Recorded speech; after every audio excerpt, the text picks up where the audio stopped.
ধর্ষণটা হয়েছে কোন রুমে? এই মাঝখানেরটাই। তালা কই? চাবি কই? ওর রুমের চাবি কই? চাবি কার কাছে? আপনার কাছে আছে? আরে ভাই ফ্যামিলি সবই জানে রাতের বেলা যে খাইনিটা আচ্ছা ভাই, মূলত মেরে ফেলার লাইন করছে, তারা পারে নাই, চিল্লাচিল্লির কারণে এলাকার লোকজন সজাগ হয়ে সকালবেলা তারা উদ্ধার করে সবাই মিলে। আচ্ছা ভাই একটা কথা বলি, এই যে একটা বাচ্চারে ধর্ষণ করছে, পুরো রুমে রক্ত রক্ত হয়েছে, ইনারা এতগুলো ঘর এতগুলো বাড়ি, কেউ কি জানে না? জানে ঠিকই, এরা স্বীকার কেন করতেছে না? হঠাৎ করে তারা সেরি খেতে উঠে ব্যাপারটা দেখে, এটা আড়াল করার জন্য প্রথম তারা মাদ্রাসা নিয়ে যায় হুজুরের কাছে। তখন হুজুর বলে এটা কোনো জেন আচরের কিছু না, এটা কি হয়েছে পদ্ধতি বা পরবর্তীতে কি হয়েছে সেটা বলেন।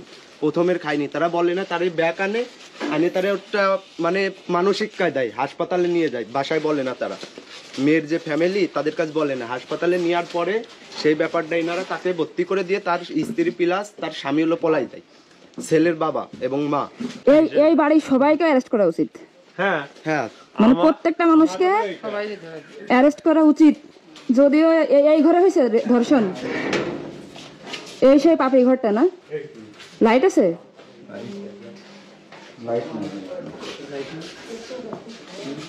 এই ঘরে ঢুকতে কেমন জানি বুকের ভিতরে ছাদ করে উঠলো।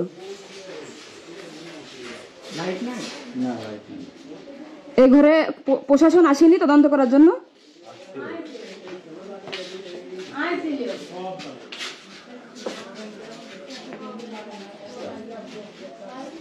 প্রথমে আপনাকে সরকারি লোক আইছে থেকে, তারা প্রথমে আসে সব উলটপালট।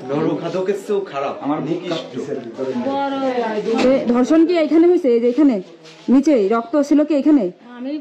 আমি বাড়ি ছিলাম না, আমি দেখিনি, আমার তাকে বলিও নেই। আমার সেটা কি নিচে পড়েছিল?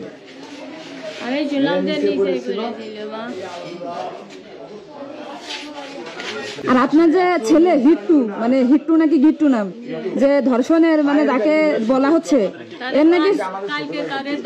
এর নাকি চরিত্র খারাপ, এটা কি সত্যি? আপনি বলেন, আপনি তো মা, এটা আপনি এর আগেও নাকি সে এরকম কাজ করেছে, এটা কি সত্যি? এরকম কাজ করি নেই। এই যে আমি কিন্তু এটা আসলে জেনের আচরণ না, এটা ধর্ষণ করা হয়েছে তাকে।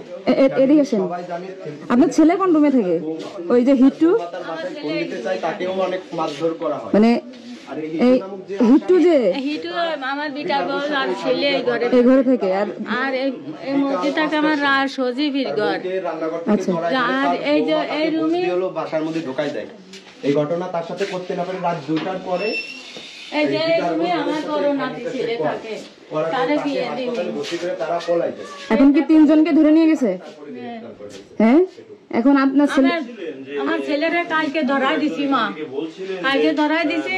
কালকে প্রথমে যারা আইছিল থানা থেকে, তাদের কাছে সে দারোগার কাছে আমরা দিয়ে দিছি। আর আপনার ছেলে যদি ধর্ষণ করে থাকে, আপনি কি তার ফাঁসি চান? হ্যাঁ হ্যাঁ, আমি চাই। ঠিক আছে, যদি আপনারা রিপোর্টে যদি যা পান, আমি তার এখন আপনার যে পুতা ছেলে, সাজা চাই। আপনার যে পুতা ছেলে, সে তো স্বীকার করছে যে তারা বাপ ছেলে মিলে ধর্ষণ করছে, তাহলে কি হবে? আমার পুতা ছেলে, হ্যাঁ, সেটা আপনাদের ব্যাপার, আপনারা যা খুশি তাই করেন। আমি বলবো না যে আমার ছেলে করুক আর আমার পুতা ছেলে করুক, তাদের সাজা আপনারা যে খালি পারেন সে ফেলে আপনারা সাজা দেন।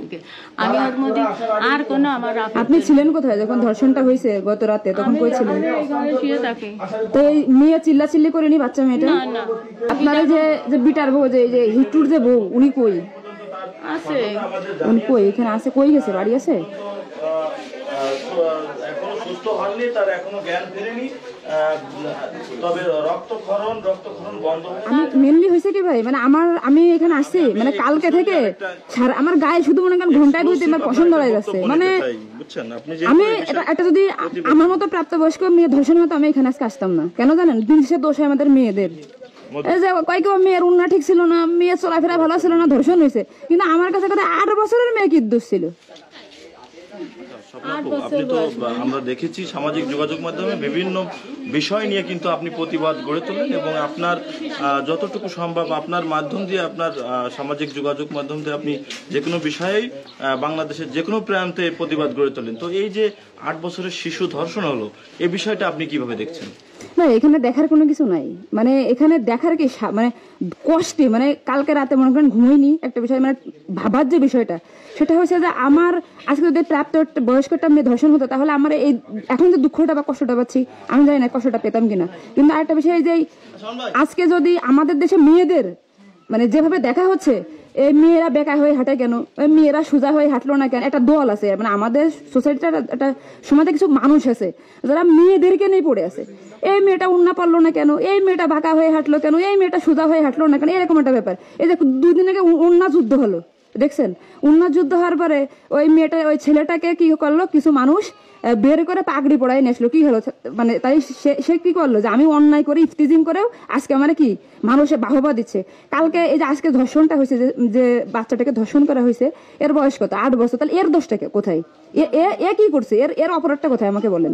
আমি বাংলাদেশের প্রত্যেকটা মানুষের কাছে একটা প্রশ্ন রাখতে চাই যে আজকে একটা প্রাপ্ত বয়স্ক মেয়ে ধর্ষণ হলে তাকে ব্লেম দেওয়া হয়, ও চলাফেরা ভালো না, ও উগ্রভাবে চলে, ও কারোর কথা শুনে না, এই জন্য ও ধর্ষণ হয়েছে। কিন্তু আজকে যে মেয়েটা ধর্ষণ হয়েছে তার 8 বছর বয়স, এর অপরাধটা কোথায়? আমার শুধু একটাই প্রশ্ন, আর যে কারণে আজকে আমি নিজে এখানে আসছি। আচ্ছা, আপনি এখন এই যে ঘটনাটা ঘটলো, এই ঘটনা আপনি কি কি কি চান কি? আসলে আমি যে চাই অবশ্যই ফাঁসি চাই, কিন্তু আসলে কি ফাঁসি হবে? আসলে কি আজ পর্যন্ত বাংলাদেশে কোনো ধর্ষকের ফাঁসি হয়েছে? কারোর ফাঁসি হয়েছে? হ্যাঁ, মানে আমি যদি চাই, আমি চাইলে কি হবে? কিন্তু বাংলাদেশের 18 কোটি মানুষই চাই ধর্ষকের ফাঁসি হোক, কিন্তু আমরা কি চাইলে যে এখন এখানে মনে হয় প্রায় 30 জন 40 জন লোক আছে, আজ পর্যন্ত কোনো ধর্ষকের ফাঁসি হয়েছে? কিন্তু আমি যদি চাই এখন আন্দোলন করি ধর্ষকের ফাঁসি চাই, এই যে আজকে মাগুরা